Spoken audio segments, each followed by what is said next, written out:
What's up, everyone? Welcome to the RotoGrinders breakdown of the 2025 NBA Finals Game 3 between the Oklahoma City Thunder and the Indiana Pacers. I am your host, PJ Zwarich, joined by two of the sharpest minds in the biz. First up, joining us back-to-back-to-back weeks, the returning double champ.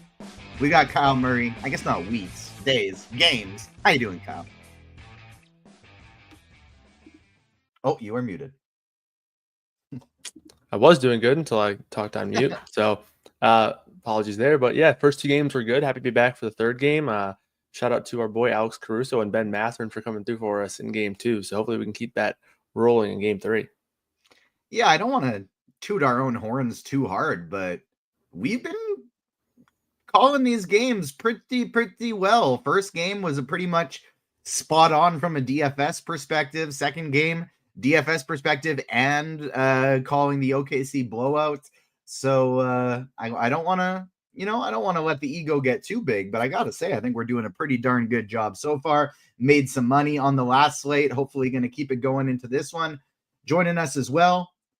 Didn't have him last week. We missed him, but he's back. We got Head Chopper. Chop, how you doing? Doing all right. Ready for game 3 tomorrow night and see how it plays out. Should be fun.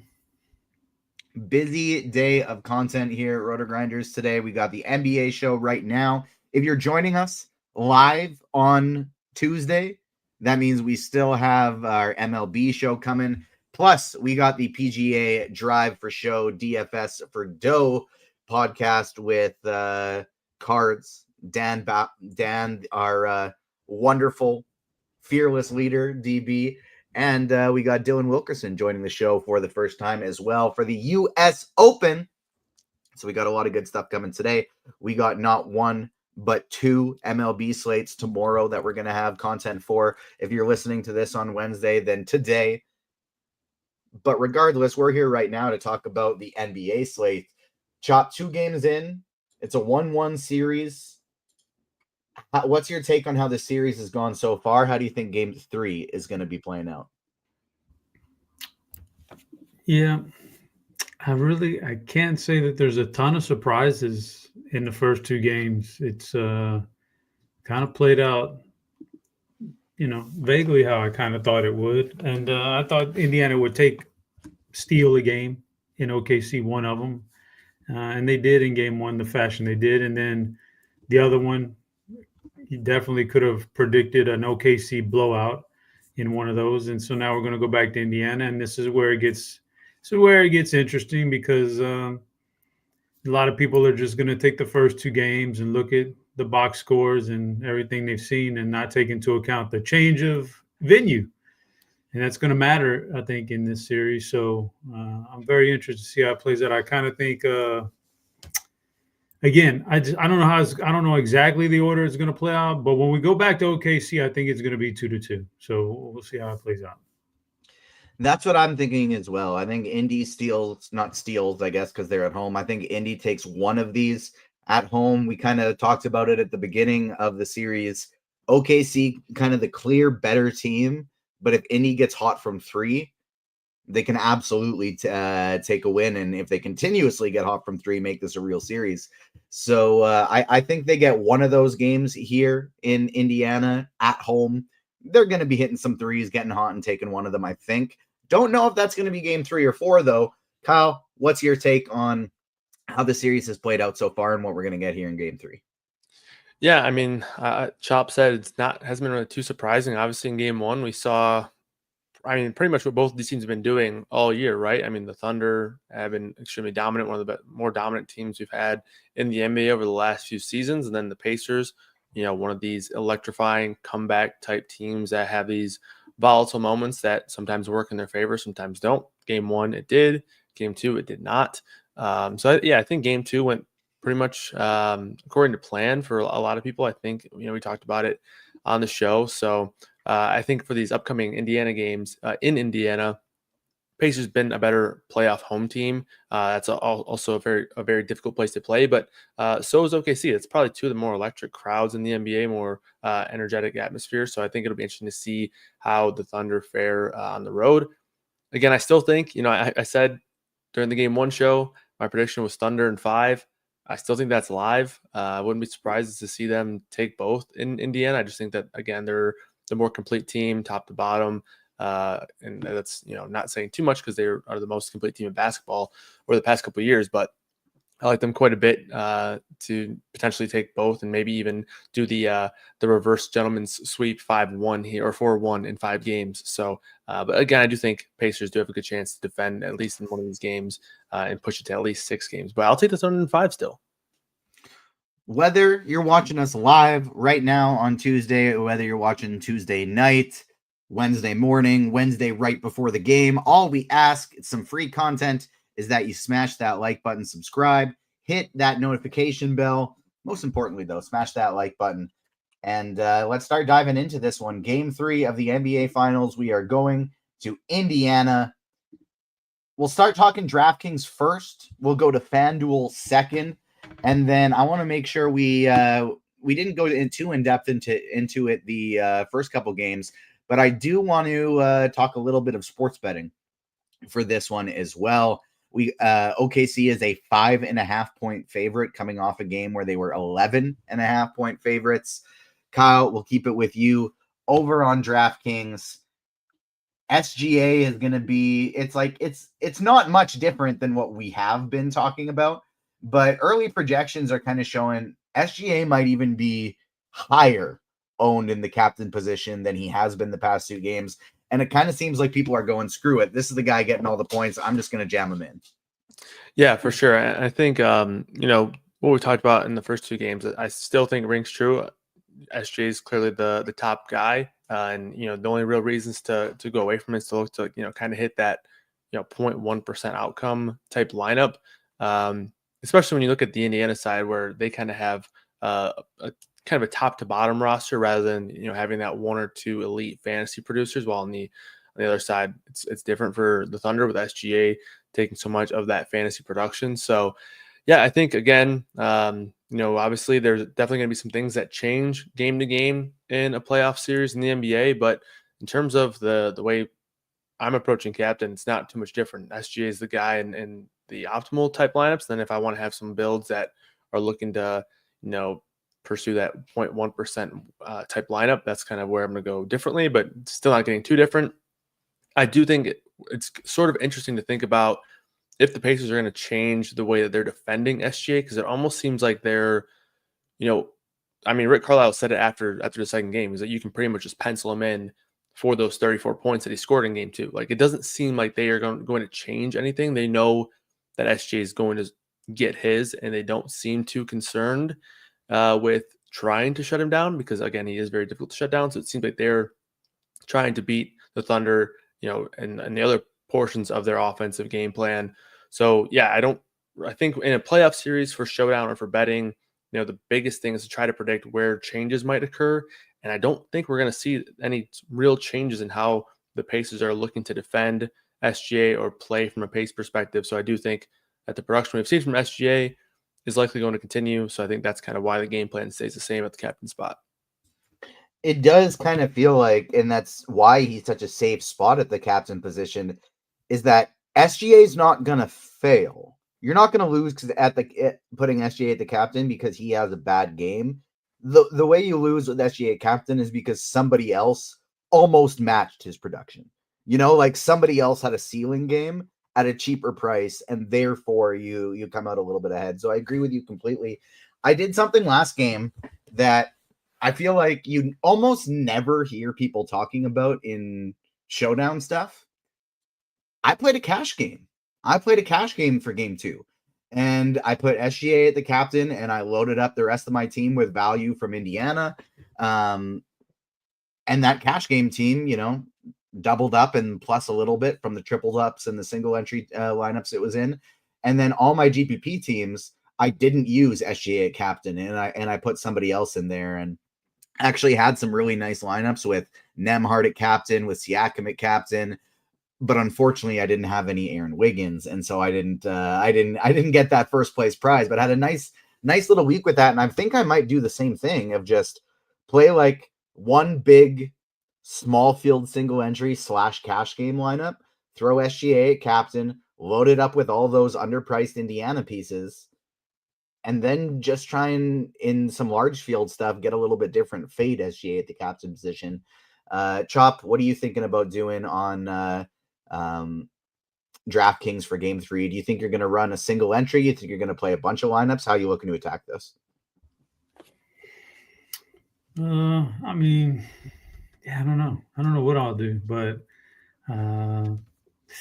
whatever it is, even if it's a single entry or if it's 20 and a 20 max, or I won't go, I don't want to do 100 lineups or anything on a showdown, but whatever it is, it'll be SGA locked in to the captain spot. I mean, there's no real, you guys kind of already hit on it. Like, it's projection. I don't do everything by projections, especially in showdown. You can give it a little wiggle room, but his projections like double digits more than everybody else. Just kind of tells you his dominance. Like, there's nobody else in the series. This is not like Denver. There's nobody else in this series that can match his ceiling. And most of the time, you're going to get burned by not having him in the top spot. It's just very rare when, like, who on his own team can outscore him? The only one that's even remotely close is Jalen Williams, and that's really not going to happen. He's more of a scorer and not a pure stuffer of the stat sheet. And then on the flip side, like you said, Indiana, they just don't have that dominant DFS type of personality that can match him. So, there's no Anthony Edwards that could do it. There's no Jokic that could do it. So I think just 99 times out of 100, you're going to be in the better shape if you just go ahead and eat the chalk, play SGA captain, and move on. But so that's what even if I was running 100 lineups in a large field, I'd lock him in and just go crazy with the rest of the roster and see if I could get different. And in cash games or smaller fields, yeah, he's the easy pick as my captain. That's just, I don't know. At this point, it just kind of seems like math, and I'm not even a big math guy. More than 11 fantasy points projected higher than the next best player is just absolutely crazy. I think you nailed it with the Jalen Williams thing, with like who would outscore him on his own team. Yeah, maybe Jalen Williams, but the price isn't a big enough difference between the two of them to really take that shot, I don't think. My favorite pivots off of SGA at the captain position, I think, are the exact same as the first two games, because these prices haven't adjusted all that much. It's Pascal Siakam or Andrew Nembhard. Those are the two guys for Indiana, not named Tyrese Halliburton, that I really think could go off. And they provide enough of discounts that if I try Nembhard, at captain, I can make a lineup that has SGA, Jalen Williams, and Pascal Siakam in it. And all it really takes is just for them to not match him from a raw points output, but if a lot of these higher price guys have good games, all of a sudden you're looking at a nice potential lineup with all of those expensive guys in there as well. You just need Nembhard or Siakam to have their own 20 and 10 type games, and hope that SGA doesn't have 50 10 and 10. He only is 30 10 and 10 essentially. Let's pivot to the utility position, assuming we're going SGA at captain. Chop, where would you be looking to go next in your build? Yeah, utility is, there's just a lot of choices here, but I'm definitely playing the home road angle here, going to Indiana now. So I'll have more Pacers that stand out to me. So I'm going to bump down Lou Dort. I believe that throughout the course of the year, when you look at his shooting splits at home versus on the road, I think there's something to it. I don't think it's just all pure variance. So I like that. Alex Caruso, I do like, though. If I'm going to bump down Dort, I'm going to bump somebody up from OKC. Caruso's been pretty good in this series, so he remains. And Aaron Wiggins, I think, solid value play for the OKC side. The rest of the role players for OKC, man, I kind of struggle with them. I don't think it's a big Chet game. Hardenstein, I think he has some decent ability here, but I just think there's a really limited ceiling on him in this series. And some of the other guys aren't really doing it for me for OKC. So it's mainly Indiana. And there's a lot of ways that this side can go. So, but I think the ones that stand out, Nemhart, still, he's priced really good. I think Nemhart could be a guy that it just depends on what Rick Carlisle wants to do here to adjust in game 3 and being back at home. But I think one of either Neesmith or Nemhart can get hot from 3-point range and be a really good one. Miles Turner might be the guy that gets a little extra run here. Now, I kind of read some stuff that where maybe they want to shorten up that bench just a little bit, because some of those guys are getting beat pretty big when OKC brings in their bench too. So maybe they want to shorten it up and leave some of the starters in there a little bit longer. And Miles Turner could definitely be a guy that benefits from that. Obi Toppin back at home, I think, is a solid pick. And I'll say the other one that's kind of standing out to me back at home. This is the one that could go this, over here or over, like totally contrasting outcomes. But it's Benedict Mathurin back at home. If you want to shorten up the bench a little bit, and Mathurin's getting beat on defense, maybe he's a guy who could get some minutes restricted. But you're back at home, and I've also read maybe we want to push the pace even harder now, back at home with the home crowd. Maybe we'll have more success. That's right up Mathurin's alley right there. So I could see a big game. I could see him doing nothing, losing minutes, or I could see him playing even more minutes and being an even bigger factor here in the transition game. So I think there's a big range of outcomes for him, but I think there's a high ceiling for Mathurin back at home. So yeah, those are some of the guys I'm eyeballing in utility. Love that call, Kyle. We were on Mathurin last game. It came through for us fairly well.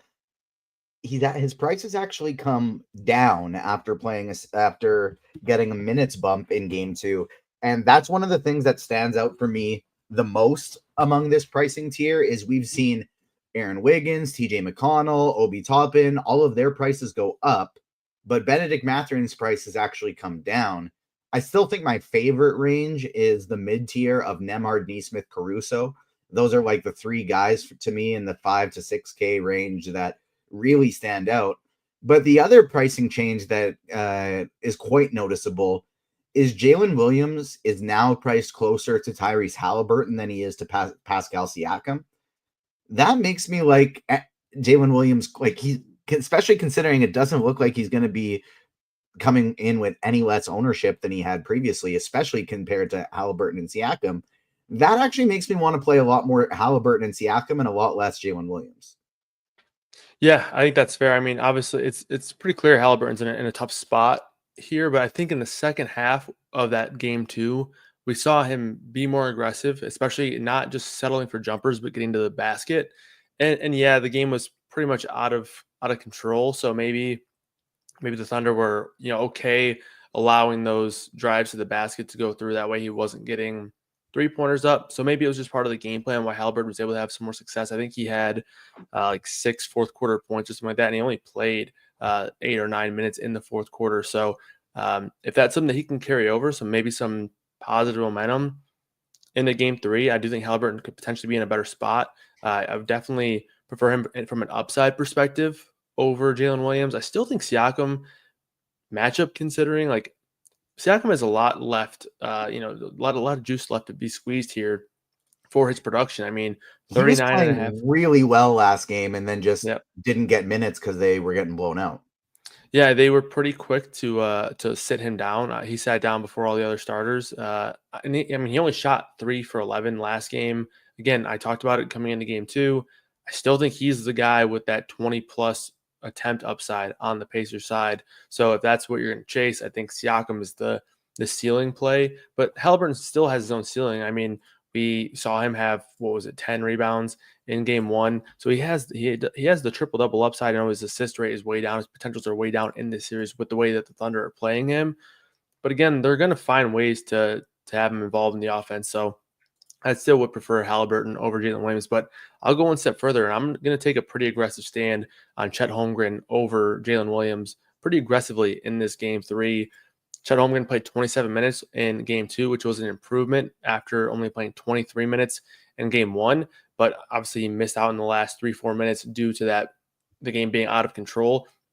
Projecting for 29 minutes, but I think the upside is even higher. Holmgren played really well, 6 for 11 from the field, hit a few threes as well, or took a couple threes, so that volume is there as well. He has the rebounding upside and a good rebounding matchup for him, and then obviously he has the stock upside as well. So I like Chet Holmgren. I think this could be the game where people are still a little bit low on him because the box score didn't really turn out a great performance, but he played really well in game 2. He was a big part of them dominating that game in the way that they did. I think he's going to play minutes. I think more minutes in this game. I think 30-plus minutes is in a real range of outcomes for Holmgren. So I like him quite a bit in this game 3. So Siakam and Holmgren are going to be the two guys in the top end of utility that I'm highest on. Mid-range, I do like Nembhard and Nesmith again. Caruso and McConnell were the two guys I was highest on last game. They both did excellent, so I'm going to go right back to those guys. But Hartenstein, even though I've been lower on him from a minutes perspective, it's just a really good rebounding matchup for him. So if he's going to play 22 minutes last game, that was probably 2 or 3 more minutes than I projected him for. If he's going to continue to play 20-plus minutes, he's going to have some solid games as well. So I think those 3 guys in the mid-range are my favorites, being McConnell, Caruso, and Hartenstein. And then in the sort of the back end, Obi Toppin, I think this is a great bounce back spot for him. Chop mentioned him. I think people are going to look away from him. Shot 1 for 8 from the field in game 2. I mean, the shot attempts are there for him. He's a guy who can put up the stocks. Again, we talked about it in the game 2 show. He was never going to go 5 for 8 from 3 again. He shot 5 threes again, though, in game 2. That volume is going to continue. I will continue to chase that. The Mathurin thing, I think, is definitely going to come down to ownership for me. Totally agree with Chop, where he can be a guy who goes out. If he's not making his shots, he's going to play 5, 6, 7 minutes and not do anything from a fantasy perspective. So if he's popular because of that big game in game 2, it's going to be a fade for me there. But if he's going to come in under-owned again, I don't mind riding the potential volatility there. Wiggins, we touched on him quite a bit in game 2. We touched on wanting to like him or Isaiah Joe. Isaiah Joe did nothing. Wiggins had a big game. If you wanted to flip the script there and hope that the leverage is the Isaiah Joe side, I don't mind that as well. But I do think in general, Aaron Wiggins is a much better fantasy producer night in and night out. So those are the main guys from a value perspective. I think you can still sort of don't need to go too crazy with Kason Wallace. He's just not a huge producer, even though the minutes have been there for him. So in the back end, McConnell is definitely my favorite guy under in that 4K and below range. Also like Wiggins and Isaiah Joe again. And then Obi Toppin a little bit more above that in the price tier, but like him quite a bit, especially as a bounce back guy in game 3. Hartenstein is the one guy on DraftKings that I wanted to highlight as well. So I'm happy that you brought him up because he's seen his price decrease after a big game. And this is the guy that I think is the most game script dependent person on the board. So specifically, if I'm playing Miles Turner in a lineup, I probably also want to play Isaiah Hartenstein as a salary saver, because if Miles Turner is having a big game playing extended minutes, that probably means OKC is going to have to try and switch things up and play maybe Hartenstein extended minutes to stick with him. Or in the other scenario, I want to play Hartenstein is a game like last night, an OKC blowout where he plays more extended minutes in the fourth quarter, and he was doing absolutely terribly until that blowout run at the end of the game where he absolutely smashed. So play Hartenstein either with Miles Turner or in a blowout, or if you think this is going to be a fast-paced, close game, then don't play any Hartenstein. Chop, anything else you would want to touch on DraftKings before we make the pivot to FanDuel? No, I think we got everything. Keep it here for you, with you for FanDuel. Then it's a even more egregious price for SGA over here. He, instead of just $2,000 more expensive than anybody else, he is $4,000 more expensive than anybody else. But his FanDuel projection is actually even more ahead than anybody else as well. 13 or 12.5 points above anybody else on the slate. Are you still going to go with the lock and load SGA at MVP over here on FanDuel? Yeah, I am. And relative to the salary cap, he's a lot more expensive on FanDuel than he is on DraftKings. But because of that, we're getting a pretty major discount on some of the other guys we'll talk about in a minute. So I just think it feels like it's too easy in the series to make a lineup with SGA up top to where, it's just too easy. There's too many role players on both of these teams that can and will go off in any of these games to play around with. I mean, it would take something weird for the lineup build that wins to not be like SGA up top and then picking the perfect role players. Those are the guys that are going off. SGA's clear cut. Raw points matter so much here when he's so much better than everybody else. And then the role players, those guys who get lost in translation here, like Halliburton and Jalen and those types of guys, their production isn't so much better than the role players that, you need a balanced build. It's star SGA and scrubs role players. So yeah, I just lock him in, man, and try to get lucky and hit the perfect nuts with the role players, because that's what it's going to come down to. This is another situation where I feel like I want to do like a small field single entry and a cash build with SGA up top, and then build some large field stuff where I'm trying to get, first place, win 100K or whatever it is, and start doing some different things. Because the price differences are getting to be so heavy that, like, Aaron Nesmith, for example, first game of the series, 29 fantasy points, pretty darn good. He had 12 rebounds. If Indiana goes smaller to push the pace for this a little bit, say he has another game where he hits a few threes, has 12 rebounds, something like 15 and 12. If you plop Aaron Nesmith there at the MVP position, all of a sudden I have over 10K left for the rest of these positions. I can play SGA. I can play Siakam. I can even throw in Jalen Williams there too, and still have enough salary to play Caruso, Nembhard, Holmgren, anybody else that I want, because it's almost 7K remaining. And so guys like Nesmith, Siakam, and Nembhard, those are the three for Indiana. I think they're very, very viable at large field tournaments at the MVP position today.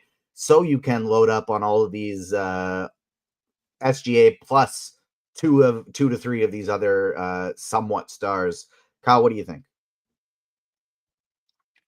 Yeah, I mean, I still think that if you are fading SGA, you kind of want to build around assuming that if he's not going to get the production, somebody on the Thunder is going to have to get the production. So I feel like I'm sort of in a spot where, yes, you can fit all those guys in. And that's obviously helpful. But if SGA doesn't have that ceiling game, we're probably going to see a big game from someone like Jalen Williams or Chet Holmgren that would allow that to be a tournament winning lineup. So that's the only issue I have with that sort of build. But in terms of the rest of the sort of the utility slot here on FanDuel, like a lot of the takes that I had on the DraftKings side really carry over. A couple guys that I want to mention that are just cheaper in price in contextual purposes. McConnell is only 2.4 on FanDuel.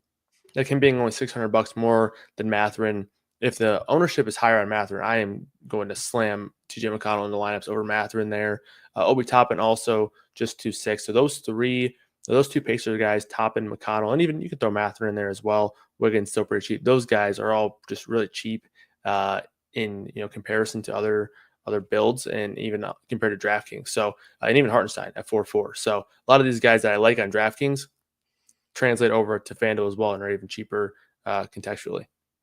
Yeah, that's the thing, is FanDuel did price up SGA even higher, but they're keeping everybody else so cheap that it doesn't really matter. Like, it's not like it's tough to get him. Like Chop said, it's very easy to build a team around him at the MVP position, because you do have these Obi Toppins at 2.6, TJ McConnell at 2.4, even Caruso only being 5K, Nembhard only being 5.8, Nesmith 4.6.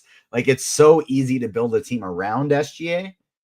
I kind of wish that they did make it harder, but it's the NBA Finals. They got a lot of casual fans. They want people to be able to like the way their lineups looked, and it is a lot easier to build, I think, than it was even in Game 1.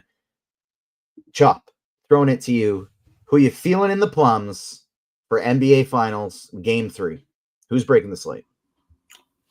Oh, we're on the breaking the slate. Man, you know what? We're going back to Indiana, so it's going to be an Indiana guy. And there's like two that stand out to me. I'm having a hard time deciding between the two. There's not much of a price difference, but I'm gonna go Andrew Nimhart. I just think a little bit more responsibility with the ball here back home is going to help him shoot a little bit better, and just all around game. I think he can stuff the stat sheet and hang in there with the big boys at his price tag. So Nimhart, fill it in and then the plums. Love that. I was planning to go very heavy on Nemhard myself. Kyle, how about you? Who's breaking the slate? Yeah, I had McConnell in game 2, and that turned out pretty well. So I'm going to go back to another pacer. I'm going to go Obi Toppin in this one. Like I mentioned, I think there's definitely some room to bounce back here. Shot 1 for 8 last game. That probably contributed to him losing out in a couple of minutes as well. So yeah, I'm going back to Obi Toppin. Kyle, do you have any bets in already for this slate? And if not, what are kind of some early ones that you're taking a look at? Yeah, don't have any in yet, but there are a couple guys I was looking at in terms of just some market moves. Lou Dort number was pretty low on his points prop. I don't love backing Lou Dort, but the projections did like him quite a bit. Hartenstein rebounds, depending on where you can find that number, was another one that stood out. And then Pascal Siakam points again is probably going to be a prop that I'm on once again for game 3. Chop, how about you? You looking to place any bets for game 3 of the NBA Finals? I'll certainly do some player props. I definitely like a little bit of player prop action. The ones that I've been on so far, and they've been fine, and I'll keep riding them, are the Neesmith, Toppin, maybe even sprinkle some Nimhart 3-pointers. These guys all should get some open looks from 3-pointers, especially in the corner. So they're all good. I think there's an uptick. It just, the numbers don't back it up. It's just my personal thing I think happens in this game. I think Miles Turner gets a slight uptick in minutes, probably leads to an uptick in some of his stats. I think he can rebound here a little bit more. So Miles Turner rebounds. And SGA going on the road, I'm going to switch him up, and instead of points over, I'm going to take his assists over. I think he's more of a facilitator in this game. So those are a few I'm looking at. That'll do it for our breakdown of game 3 of the NBA Finals between the Indiana Pacers and the Oklahoma City Thunder. Let us know in chat who you think is going to take this one down, game 3, and who you think is going to be winning the series. I see Loyalty Chisel in chat saying they play tomorrow. We know they're playing tomorrow. We want to make sure this gets out nice and early so that people have as much time as they need to do their research, get some bets in, build their DFS lineups, and they can watch it whenever they need. So all we ask from you is that you smash that like button, subscribe, hit the notification bell. We will be back for game 4 and 5 and anything that will come after that. We got more live shows coming today. Tuesday, we'll be breaking down the MLB slate. Chop will be back with Dean for Grinders Live, and then I will be hosting Crunch Time alongside Cheese and Kirk Dees. Then we got the PGA, Drive for Show, DFS for Dough, breaking down the U.S. Open later tonight, followed by 2 big MLB slates tomorrow with the NBA Finals game to cap it off. So lots and lots of great sports content. Thank you so much for joining us, everyone. On behalf of myself, Chop, and Kyle, we will see you next time. Peace.